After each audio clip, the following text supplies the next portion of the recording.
إن الحمد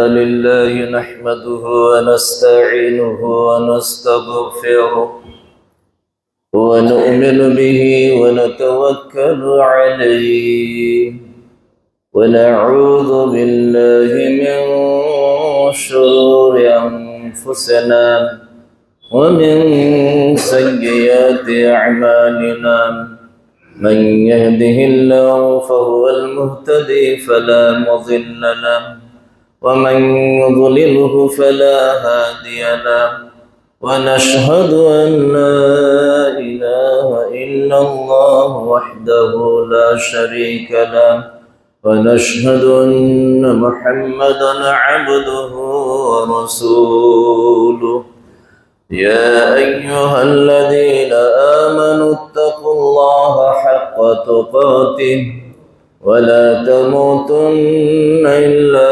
وأنتم مسلمون أما بعد فإن خير الحديث كتاب الله وخير الهدي هدي محمد صلى الله عليه وسلم وشر الأمور محدثاتها وكل محدثة بدعة وكل بدعة ضلالة وكل ضلالة في النار فأعوذ بالله من الشيطان الرجيم بسم الله الرحمن الرحيم لقد كان لكم في رسول الله أسوة حسنة لمن كان يرجو الله واليوم الآخر وذكر الله كثيرا وقال تعالى في موضع آخر وما آتاكم الرسول فخذوه وما نهاكم عنه فانتهوا قال النبي صلى الله عليه وسلم لا تتبعن من كان قبلكم شبرا بشبر ذراعا بذراع لو دخلوه جحر ضب لدخلتموه قيل يا رسول الله اليهود والنصارى قال فمن متفق عليه الحمد لله শুরুতে আমরা সেই মহান স্রষ্টা রব্বুল আলামিনের প্রশংসা জ্ঞাপন করছি যার অশেষ অনুগ্রহে নানান ব্যস্ততাকে পরিত্যাগ করে প্রতিদিনের ন্যায় প্রতি জুমার ন্যায় আজকেও জুমার সালাত আদায় করার লক্ষ্যে জুমার মসজিদে এসে সমবেত হতে সক্ষম হয়েছি। প্রশংসা এই জন্য যিনি আমাদেরকে পৃথিবীর সর্বশ্রেষ্ঠ নবীর উম্মত হওয়ার তৌফিক দান করেছেন। প্রশংসা এই জন্য যে আমাদেরকে তিনি 114 খানা আসমানি গ্রন্থ এবং সহিফার মধ্যে সর্বশ্রেষ্ঠ গ্রন্থ আল কোরআনকে আমাদের উপরে নাজিল করেছেন। প্রশংসা এই জন্য যে আমাদেরকে তিনি মুসলিম জাতির অন্তর্ভুক্ত করেছেন। দরুদ এবং সালাম বিশ্বনবী মুহাম্মদ রাসূলুল্লাহ সাল্লাল্লাহু আলাইহি ওয়াসাল্লামের প্রতি অযুত ধারায় বর্ষিত হোক, যিনি প্রত্যেকটা বিষয় আমাদের খুলে খুলে বলে দিয়েছেন যে কোন কাজ কিভাবে করলে আল্লাহ রাজি হবেন, গ্রহণ করবেন, আর কোন কাজ কিভাবে করলে আল্লাহ নারাজ হবেন, গোসা হবেন এবং আল্লাহ তা গ্রহণ করবেন না। সম্মানিত উপস্থিতি, আপনারা জানেন যে বর্তমান যে মাসটি চলছে আরবির তৃতীয় মাস রবিউল আউয়াল মাস, এই মাসকে কেন্দ্র করে অনেকে অনেক কিছু করে থাকেন। এই মাসে বিশ্বনবী মুহাম্মদ সাল্লাল্লাহু আলাইহি ওয়াসাল্লামের আবির্ভাব, তার জন্ম, এই কারণে এই মাসটি ঐতিহাসিক একটি মাস, এতে কোনো সন্দেহ নেই। তবে তার জন্মদিবসকে কেন্দ্র করে যা কিছু আমরা করি সেগুলাই হচ্ছে আপত্তিকর এবং সুন্নাহ বহির্ভূত কিছু কাজ। আসলে বিশ্বনবীর জন্ম এটা আনন্দেরই বিষয়, কিন্তু প্রশ্ন হচ্ছে যে আনন্দটা আমরা কিভাবে উদযাপন করব? আমরা কি বিজাতীয় অনুকরণে আনন্দ করব? শুধু এই আনন্দ নয়, যে কোনো আনন্দ আপনি কিভাবে উদযাপন করবেন? বিজাতীয় অনুকরণে, নন মুসলিমদের অনুকরণে, মন গড়া ভাবে, নাকি কোরআন সুন্নাহর আলোকে? এটাই হচ্ছে বিষয়। সম্মানিত উপস্থিতি, তো এই মাসে আল্লাহ রাব্বুল আলামিন তার প্রিয় নবী মুহাম্মদুর রাসূলুল্লাহ সাল্লাল্লাহু আলাইহি সাল্লামকে প্রেরণ করেছেন। এই ব্যাপারে কিছু কথা আপনাদের সামনে আমরা তুলে ধরবো, যদিও তার জন্ম তারিখ নিয়ে অনেক মতভেদ।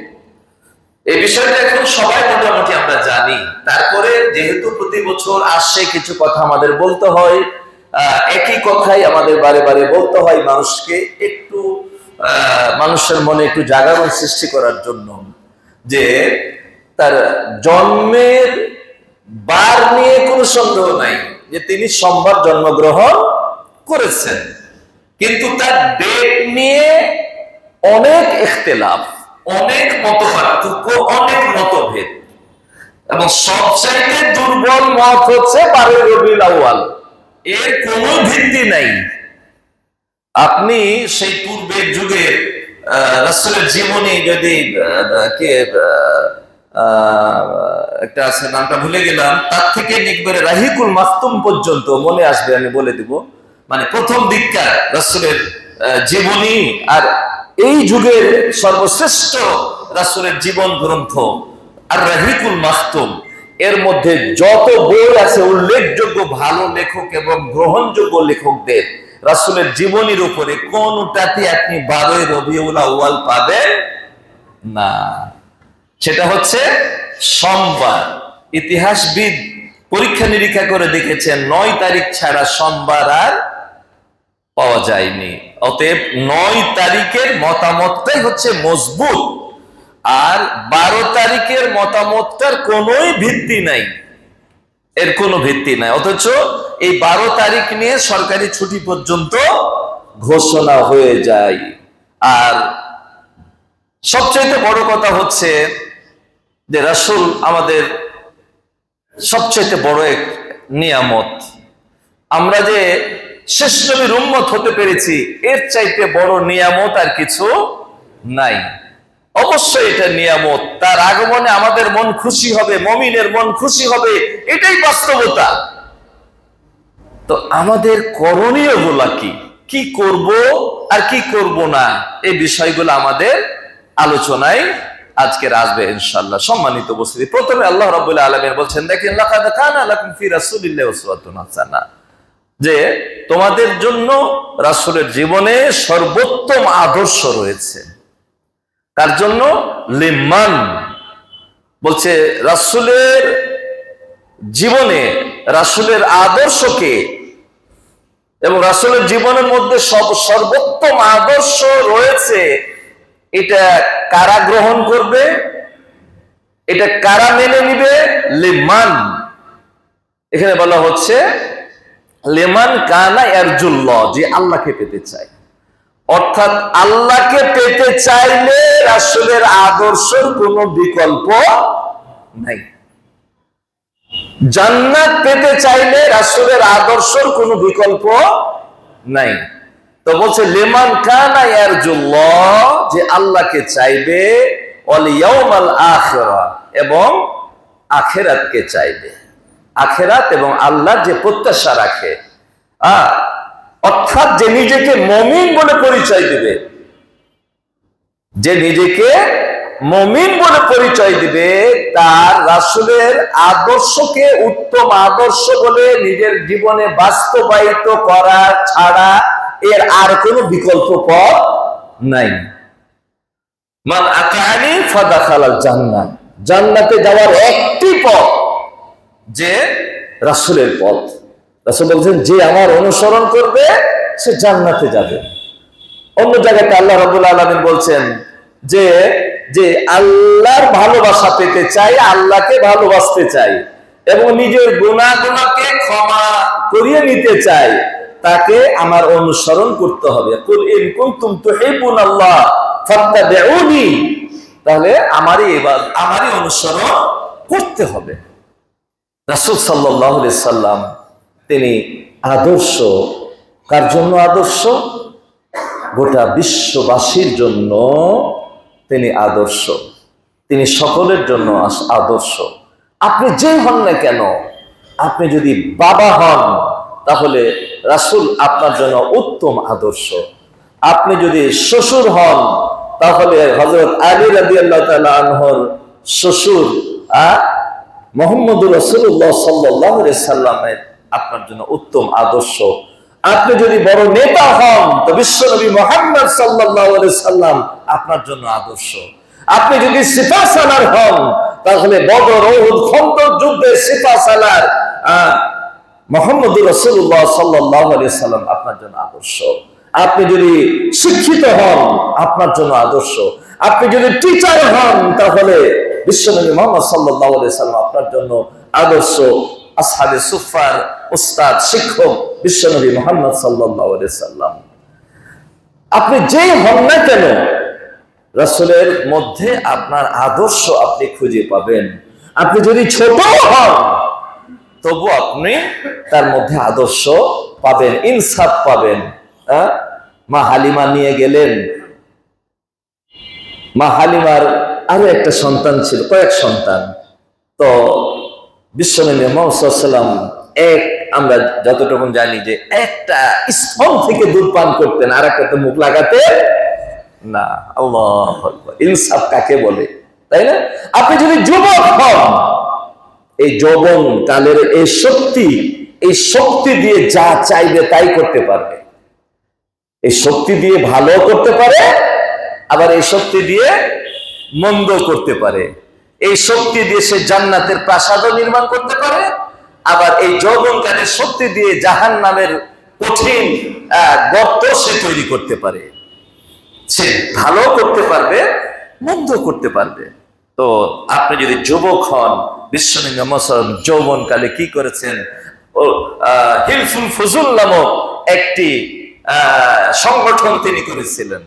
দেখেন, সংগঠন যে তৈরি করতে হয়, সংগঠন একা একা যে কাজ করা যায় না, সংগঠন করা যে জরুরি, এটা নবুয়তের আগে তিনি করে দেখিয়ে গেছেন। তো তিনি সংগঠন করেছেন। কি করেছেন সংগঠনের মাধ্যমে? তার এক মোনা যুবকদেরকে একত্রিত করে অসহায়দের কিভাবে সাহায্য করা যায়, গরিবদের কিভাবে সাহায্য করা যায়, বিপদগ্রস্তদেরকে কিভাবে একটু সাহায্য করা যায়, যারা খেতে পায় না তাদেরকে কিভাবে সাহায্য করা যায়, এই দ্বন্দ্ব লেগেছে, এই দ্বন্দ্বটা কিভাবে নিরসন করা যায়। আল্লাহু আকবার। তা আপনার যৌবন শক্তি একটা নিয়ামত, এই নিয়ামতকে আপনি ভালো কাজেও ব্যবহার করতে পারেন, মন্দ কাজেও ব্যবহার করতে পারেন। তা আপনার জন্য রাসূল সবচেয়ে বড় আদর্শ। রাসূল তার যৌবনকালে কি করেছেন, আপনিও যদি সেই কাজের অনুসারী হতে পারেন, আপনার জীবনটা ধন্য হয়ে যাবে। আল্লাহু আকবার। সম্মানিত উপস্থিতি, তাই আসুন যে কথাটা আমি শুরুতে আপনাদেরকে বলতে চাইছিলাম, যে বর্তমানে এই যে ঈদে মিলাদুন নবী বা সিরাতুন নবী নামে যে উদযাপন করা হয়, র্যালি প্রদর্শন করা হয় এবং মিলাদ মাহফিল করা হয়, অনেক কিছু করা হয় যেগুলোর সাথে ইসলামের কোনো সম্পর্ক নাই। এটাকে আমরা কি বলি? এটাকে আমরা আলহামদুলিল্লাহ সুম্মা আলহামদুলিল্লাহ। আগে তো শুধু আমরাই বলতাম, এখন আলহামদুলিল্লাহ হানাফি জামাতের ওলামায়ে ইকরাম গণদের অনেক ওলামায়ে ইকরাম আমাদের সুরে সুর মিলিয়ে দিয়েছে। তারা অনেকে পরিষ্কার ভাবে বলছে এটা বিদআত, ইসলামের সাথে এর কোনো সম্পর্ক নাই। তাদের মধ্যে বড় বড় কিছু ওলামা আলহামদুলিল্লাহ বাস্তব কথাটা তুলে ধরছেন। আমার কথা বললে তো, শুনলে তো হয়তো আপনাকে ভালো লাগবে না, কিন্তু দেখেন আপনাদেরই সম্মানের ব্যক্তিত্ব, আপনাদেরই আলেম এই কথা বলছে যে এটা মানা যাবে না। কেন এটা বেদাত? এর কয়েকটা আপনাকে কারণ আপনাকে বলি, তাহলে আপনার ক্লিয়ার হয়ে যাবে। এক নম্বর কারণ, যে এই যে 12ই রবিউল আউয়াল নিয়ে দ্বিধাদ্বন্দ্বের মধ্যে আছে উলামায়ে কেরাম। একই রেট ভাবে কেউ বলতে পারে না, কেউ বলে রবিউল মাসের 2 তারিখ, কেউ 7 তারিখ, কেউ 8 তারিখ, কেউ 11 তারিখ, কেউ 12 তারিখ, 9 তারিখ, এইভাবে অনেক কথা মতামত আছে। তো সবচাইতে দুর্বল মত কোনটা? 12 তারিখ। আর সবচাইতে শক্তিশালী মত হচ্ছে 9 তারিখ। কারণ ঐতিহাসিকগণ হিসাব করে দেখেছেন 9 তারিখই সোমবার পরে। কারণ সোমবারটাকে আপনাকে ঠিক রাখতে হবে, কারণ তিনি যে সোমবারে জন্মগ্রহণ করেছেন এতে কোনো সন্দেহ নাই, সহিহ হাদিস দ্বারা প্রমাণিত। তাই ডেট নয়, বারকে ঠিক রেখে ডেট ঠিক করতে হবে। তো ওই সোমবার 9 তারিখ ছাড়া আর পাওয়া যায় না। তো এই জন্য বড় বড় আপনার সিরাত লেখকগণ একবারে আর রাহিকুল মাখতুম পর্যন্ত বললাম যে এই যুগের সর্বশ্রেষ্ঠ গ্রন্থ সিরাত গ্রন্থের মধ্যে পুরস্কার প্রাপ্ত, সেখানেও 9 তারিখের কথা উল্লেখ আছে। আচ্ছা, যে ব্যাপারে 12 তারিখের ব্যাপারে কোনো ভিত্তি নাই, মজবুত কোনো দলিল নাই, তো আপনি একটা ভুলের পথে আপনি কেন দৌড়াবেন? একটা ভুলের পথে আপনি কেন দৌড়াবেন? এটা তো দৌড়ানো ঠিক না। আর 12 তারিখ আর একটা বিষয়, যে 12 তারিখ তার মৃত্যু দিবস, এতে কোনো আবার সন্দেহ নাই। রবিউল আউয়াল মাসের 12 তারিখ মৃত্যু দিবস, এটা আবার মজবুত দলিল আছে, কিন্তু জন্ম দিবসের মজবুত দলিল নাই। আচ্ছা, যদি আমরা ধরে নিই কথার খাতিরে যে 12 তারিখ রাসূলের জন্মদিন, যদি ধরে নিই, তাহলে একই দিনে জন্ম আর একই দিনে মৃত্যু, আপনি কোনটাকে প্রাধান্য দিবেন? যদি এটা ধরে নিই, তাহলে আপনি কোনটাকে প্রাধান্য দিবেন? ফর এক্সাম্পল যদি আমি বলি, কোন ব্যক্তি, আল্লাহ না করুক, একটা উদাহরণ দিয়ে বলছি, তার একটা সন্তান জন্ম নিল আর একই দিনে তার একটা সন্তান মারা গেল, ও কি আনন্দ করবে নাকি দুঃখ প্রকাশ করবে? কোনটা প্রাধান্য পাবে? আপনার জন্য আপনি কোনটাকে প্রাধান্য দেবেন? জন্মের আনন্দ কি মিষ্টি বিলাবেন আর গরু মারবেন আর র্যালি করবেন, মিছিল করবেন, শোভাযাত্রা করবেন, নাকি যে সন্তানটা দুনিয়া থেকে চলে গেছে তার বিদায় ব্যথাটাই আপনার কাছে প্রবল হয়ে দেখা দিবে? তো যদি মেনে নেওয়া যায় যে রাসূল 12 তারিখে জন্ম হয়েছে, তাহলে তো হিসাব মতো আপনাকে দিনের অর্ধেকটা হাসতে হবে আর অর্ধেকটা কাঁদতে হবে, তাই না? কারণ আনন্দ করতে হবে আবার দুঃখ প্রকাশ করতে হবে। এটা কি সম্ভব? এটা সম্ভব না। সম্মানিত উপস্থিতি, তাহলে আপনি বুঝতে পারছেন যে 12ই রবিউল আউয়াল যেহেতু এর কোনো ভিত্তি নাই, এই জন্য এই 12 তারিখকে কেন্দ্র করে যত কিছু করা হয় সবই বেদাত। এই 12 তারিখে অনেকে রোজা রাখছে, এই রোজা রাখার কারণেই হয়তো জাহান্নামে যাবে সে। এই রোজা রাখার কারণে, এই 12 তারিখে রোজা রাখার কারণে সে জাহান্নামে যাবে। কারণ এই রাসূলের জন্মদিনকে কেন্দ্র করে, যেহেতু 12 তারিখ জন্মদিনের ব্যাপারে কোনো কি নাই, কোনো কথাই নাই, তো এই 12 তারিখে যদি আপনি যে রোজাটা শরীয়তে রাসূল নির্ধারণ করেননি, তাই না, রাসূল নির্ধারণ করেননি 12 তারিখটাকে, তা 12 তারিখে আপনি কেমনে রোজা রাখবেন? এ রাখার কোনো সুযোগ নাই। আপনি যদি রোজা রাখতে চান, হ্যাঁ, একটা পথ আছে। এই রবিউল মাসে যত কিছু করা হয় এগুলা সবগুলোই বিদআত, কোনটা শিরকের পর্যায়ে চলে যায়। যেমন আপনি যদি মিলাদ করেন, কিয়াম করেন আর দাঁড়িয়ে যান, এটা শিরকের পর্যায়ে। কারণ দাঁড়ানোর উদ্দেশ্যটা হলো যে রাসূল হাজির হয়ে যান, নাউজুবিল্লাহ, এটা শিরকের মধ্যে চলে গেল। তাহলে আপনি এই দিনে ভালো ভালো করে করছেন, অথচ আপনি কখন যে আপনার অজান্তেই আপনি শিরক করে ফেলছেন আপনি নিজেও বুঝতে পারতেছেন না।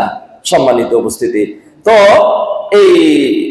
এই 12 রবিউল আউয়াল শুধুমাত্র আপনি একটা কাজ করতে পারেন, 12 রবিউল আউয়াল না, এখানে একটা আমল করতে পারেন রাসূলের জন্মদিনকে কেন্দ্র করে।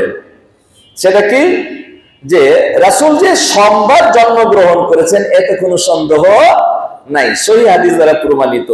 এই জন্য রাসূল সোমবারের দিন আর কি বৃহস্পতিবারের দিনে সিয়াম পালন করতেন। এর দুই তিনটা কারণ আছে। সোমবারের দিনের ব্যাপারে রাসূলকে জিজ্ঞেস করা হয়েছে যে ইয়া রাসূলুল্লাহ, তো সোমবারের দিন কেন সিয়াম পালন করেন? তো রাসূল সাল্লাল্লাহু আলাইহি ওয়াসাল্লাম বলছেন, যাকা ইয়াউমুন উলিদতু ফি, এটা এমনই দিন যে দিনে আমি জন্মগ্রহণ করেছিলাম। সোমবারের ব্যাপারে হাদিসটা সঠিক। আর আরেকটা বলেছেন ও ফিহি উনজিলা আলাইয়া, এবং এই দিনেই এই সোমবারের দিনেই কি আমার প্রতি কোরআন নাজিল করা হয়েছিল। আল্লাহু আকবার। তো এই জন্য আমি রোজা রাখি। আচ্ছা, আরেকটা হাদিস আছে, সেটাও আলবানী রাহিমাহুল্লাহ সহিহ বলেছেন। আরেকটা হাদিসে আছে যে তুরফাউল আমালু ইলা রাব্বিল আলামিন, আল্লাহর কাছে আমলগুলো যায় দুই দিন, ইয়াউমুল ইসনাইনি ওয়া ইয়াউমুল খামিস, বৃহস্পতিবার আর সোমবার। তো আনা উহিব্বু আন ইউরফা আমালি ওয়া আনা সায়িমুন, তো আমি সোমবারে এই জন্য রোজা রাখি বা বৃহস্পতিবার এই জন্য রোজা রাখি যে আমার আমলগুলো আল্লাহর কাছে আমার রোজা রাখা অবস্থায় যেন পৌঁছায়। আল্লাহু আকবার। তো এই ক্ষেত্রে সোমবারে আপনি রোজা রাখতে পারবেন।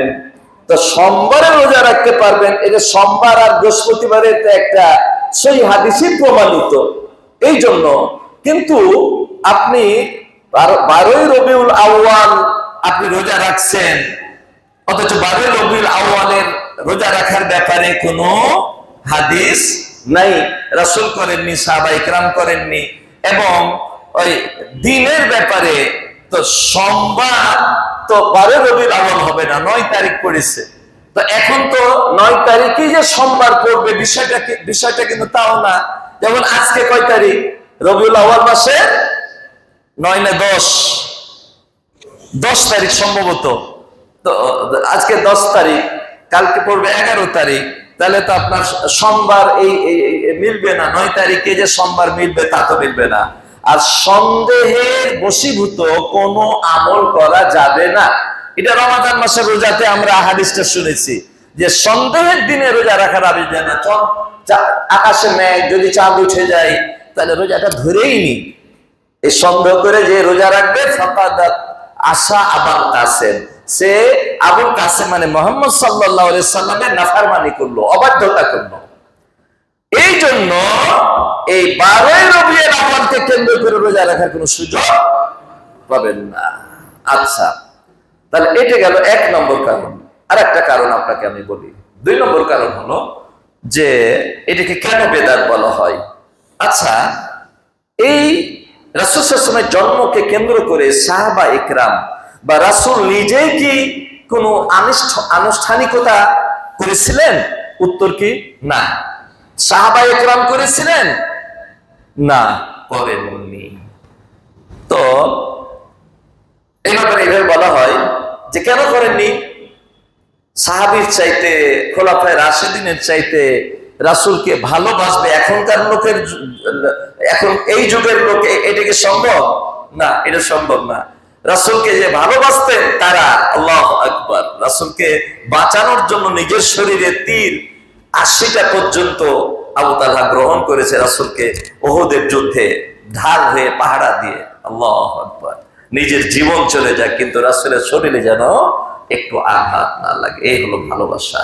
তো এটা যদি এত সওয়াবের কাজ হতো, রাসূল সাহাবায়ে কেরাম কেন পালন করবেন না? তাই না বিষয়টা? এইভাবে বলা হয়েছে যে আসলে ওই রাসূলের যুগে হয়তো বা ওই রবিউল আউয়াল মাস ছিল না। আচ্ছা, ছিল, কিন্তু ওই রাসূলের যুগে রবিউল আউয়াল মাসে 12 তারিখটা ছিল না। যদি 12 তারিখ থাকেও তাহলে আমার মনে হয় রাসূলের যুগে ওই 12 তারিখ সোমবারের দিনটা ছিল না। যদি থাকেও তো আসলে রাসূলের যুগে যে সাহাবায়ে কেরাম রাসূলকে যে এই পদ্ধতিতে ভালোবাসতে হবে এই বিষয়টা জানতেন না। যদি জানতেনও তাহলে আসলে এরা অলসতা করে পালন করেনি। এটা কি বাস্তব? এটা কি সত্য কথা না? এটা একটা উদাহরণস্বরূপ বলা হয়েছে যে আসলে বোধহয় এরকম না। বাস্তব হলো যে এই তারিখে মিলাদুন নবী পালন করা, সিরাতুন নবী পালন করা সম্পূর্ণ বেদাত, এর জন্য কোন সাহাবী করে নেই। তো সাহাবায়ে কেরামদের মতো ভালোবাসা এই যুগের কোন মানুষের পাওয়া যাবে? গোটা পৃথিবীর বর্তমান মানুষের ভালোবাসা একত্রিত করলে তো সাহাবায়ে কেরামের একজনের ভালোবাসার সমান হবে না, আবু বকর ওমরের ফারুকের ভালোবাসার সমান হবে না। আল্লাহু আকবার। সম্মানিত উপস্থিতি, তাহলে 2 নম্বর কারণে আমরা বুঝতে পারলাম যে এই ঈদে মিলাদুন নবী তারপরে এই সিরাতুন নবী পালন করা যাবে না। আরেকটা কারণ হচ্ছে, যেমন ধরেন যে এটাকে বলছে আয়াত, সকল ঈদের সেরা ঈদ। সকল ঈদের সেরা ঈদ যদি হয়, তাহলে আমরা তো রাসূলের কাছ থেকে পেয়েছি 2টা ঈদ, আর একটা পেয়েছি সাপ্তাহিক ঈদ, শুক্রবারের দিন। এটা হাদিসে আছে, এটা সাপ্তাহিক ঈদ আর বাৎসরিক 2টা ঈদ পেয়েছি। কাদ আবদালাকাল্লাহু খায়রাম মিনহুমা, রাসূল বলেছিলেন যে ওরা 2টা ঈদ পালন করে, 2টা মূর্তিকে কেন্দ্র করে, এটা তোমাদের জন্য না, আল্লাহ ওর পরিবর্তে 2টা উত্তম ঈদ দান করেছেন। তো আল্লাহর পক্ষ থেকে 2টা ঈদ, তো আল্লাহর পক্ষ থেকে 2টা ঈদ, কাদ আবদালাকাল্লাহু, রাসূল বলছেন আল্লাহ তোমাদেরকে ওই 2 ঈদের পরিবর্তে উঠছে তো অনেক উত্তম 2টা ঈদ দিয়েছেন। তাহলে আল্লাহ 2টা ঈদ দেওয়া আপনার ভালো লাগলো না, আপনার আর একটা ঈদ তৈরি করতে হবে, এবং ওটাই হবে আমার শ্রেষ্ঠ সেরা, তাই না? আচ্ছা, ধরে নিলাম আপনার ঈদটা এই 2 ঈদের চাইতে সেরা ঈদ। এই 2 ঈদে তো সালাত আছে, আপনার ঈদের সালাত কখন পড়েন? আপনার ঈদের সালাতটা কখন পড়েন? আল্লাহু আকবার। আল্লাহ আমাদের জাতিকে হেদায়েত দান করুক। কথা বলার আর বেশি সুযোগ নাই। শেষ আর একটা পয়েন্ট আপনাকে বলে দিই। আসলে বাস্তব হচ্ছে 4 নম্বর পয়েন্টে, যে রাসূল যে ওই হাদিসটা বলেছেন, কি হাদিস? যে লা তাত্তাবিউন্না সুনানা মান ক্বাবলাকুম, যে তোমরা তোমাদের পূর্বের জাতির সুন্নাতকে, আদর্শকে এমন ভাবে গ্রহণ করবে যে শিবরান বে শিবরিন জিরাআন বে জিরাইন, বিঘতে বিঘতে হাতে হাতে, 2 হাত যেমন সমান, ঠিক তেমনি এই তোমরা ওদের সাথে একেবারে মিশে যাবে, একেবারে মিলে যাবে। তারপরে রাসূল বললেন কি, ওরা যদি গুহিসাপের গর্তে প্রবেশ করে, তোমরাও গুহিসাপের গর্তে প্রবেশ করবে। সাহাবায়ে কেরাম জিজ্ঞাসা করলেন, কাদের কথা বলেন? আল ইহুদ ওয়ান নাসারা, এরা কি ইহুদি নাসারাদের কথা বলছেন? বললে থামান, এরা ছাড়ার কে? আসলে আমরা এই সিরাতুন নবী পালন করি নন মুসলিমদের, ইহুদি খ্রিস্টানদের অনুকরণে। ইহুদিরা কি করে? ঈসা আলাইহিস সালামের জন্মদিনকে কেন্দ্র করে তারা জন্মদিবস পালন করে। ঠিক, যদি আরেকটু বলি, যদিও কথাটা হয়তো আপনাদের শুনতে ভালো লাগবে না, বা হয়তো একটু কটু কথা, কিন্তু বাস্তব কি, এই ঈদ মিলাদুনকে কেন্দ্র করে এটা যেভাবে মাঠে শোভাযাত্রা শুরু করেছে, একবারে তাজিয়াত মাজি অনেক কিছু করে, এটা সম্পূর্ণ ওই নন মুসলিম, বিশেষ করে হিন্দুদের যে পূজার উদ্দেশ্যে, পূজাকে কেন্দ্র করে যে র্যালি আর শোভাযাত্রা করে, একবারে হুবহু মিলে যায়। তাহলে এটা সম্পূর্ণ নন মুসলিমদের অনুসরণ। আপনার জন্য এটা প্রযোজ্য নয়। মা আতাকুমুর রাসূলু ফাখুযুহু ওয়া মা নাহাকুম আনহু ফান্তাহু, রাসূল যা দেন তা গ্রহণ করো, আর রাসূল যা থেকে নিষেধ করেন তার থেকে বিরত থাকো। ফাত্তাকুল্লাহা ইন্নাল্লাহা শাদীদুল ইকাব। এরপর আল্লাহ বলছেন, আল্লাহকে ভয় করো, আল্লাহকে ভয় করো। রাসূলের সুন্নাহর বিরুদ্ধে, রাসূলের সুন্নাহ থেকে এক চুল পরিমাণে তোমরা সরবে না। আল্লাহকে ভয় করো, আর জেনে রাখো, তোমরা যদি রাসূলের সুন্নাহ থেকে এক চুল পরিমাণে এদিক সেদিক চলে যাও, রাসূলের সুন্নাহকে বাদ দিয়ে বিদআতের আবিষ্কার করো, ফাইন্নাল্লাহা শাদীদুল ইকাব, আল্লাহর আযাব কিন্তু কঠিন। আল্লাহ কিভাবে বলবেন? আল্লাহ কিভাবে আপনাকে বুঝাবেন যে রাসূলের পথই হচ্ছে মুসলিমদের জন্য একমাত্র পথ? রাসূলের কোন ব্যবস্থাপনা আমার সামনে, আপনার সামনে চলে আসলে পৃথিবীর আর কারো কথা শোনার কোনো সুযোগ নাই। ইসলাম নাজাতের একমাত্র মাধ্যম। ইন্নাদ-দীন ইনদাল্লাহিল ইসলাম। আর ইসলাম কাকে বলে?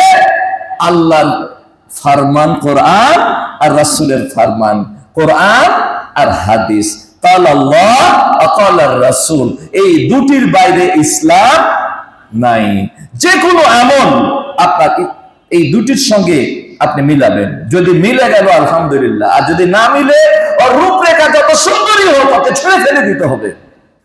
আল্লাহ রাব্বুল আলামিন যেন আমাদের বুঝদান করেন, আল্লাহ রাব্বুল আলামিন যেন আমাদের রাসূলের পথে চলার তৌফিক দান করেন, এবং ইসলামের নামে, দ্বীনের নামে যত রকমের কুসংস্কার বেদাতের সমাবেশ ঘটেছে সমাজে, আল্লাহ এর থেকে যেন জাতিকে হেফাজত করেন। আমিন। আখিরু দাওয়ানা আলহামদুলিল্লাহি রাব্বিল আলামিন।